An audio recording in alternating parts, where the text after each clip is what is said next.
حضرت ابراہیم علیہ السلام نے جب کعبے کی تعمیر کی تھی نا، ہزاروں سال پہلے، جب مکے میں کوئی آبادی نہیں تھی، اللہ کریم کی طرف سے حکم دیا گیا کہ اے ابراہیم لوگوں کو حج کے لیے بلاؤ۔ تو آپ نے کہا یا اللہ یہاں تو کوئی ہے ہی نہیں، میری آواز کیسے لوگوں تک پہنچے گی؟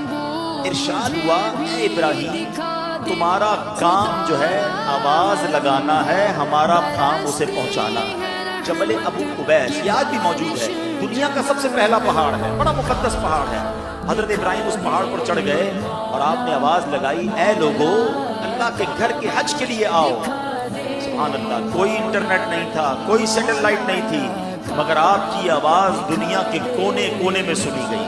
اچھا صرف دنیا میں نہیں سنی گئی، عالم ارواح میں بھی سنی گئی۔ دنیا میں جن لوگوں نے اس آواز کے جواب میں لبیک کہا، جو ماں کے پیٹ میں بچے تھے جن نے لبیک کہا، باپ کی پشت میں جو اولاد تھی انہوں نے لبیک کہا، عالم ارواح میں جو لوگ تھے انہوں نے لبیک کہا۔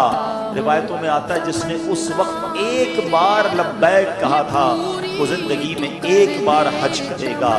جس نے 2 بار اس وقت لبیک کہا تھا وہ 2 بار حج کرے گا۔ جس کی روح نے اس وقت جتنی بار لبیک کہا تھا وہ اتنی بار حج کرے گا۔ اے حاجیوں تمہیں مبارک ہو، ہزاروں سال پہلے تمہاری روح نے حضرت ابراہیم کی آواز پر لبیک کہا۔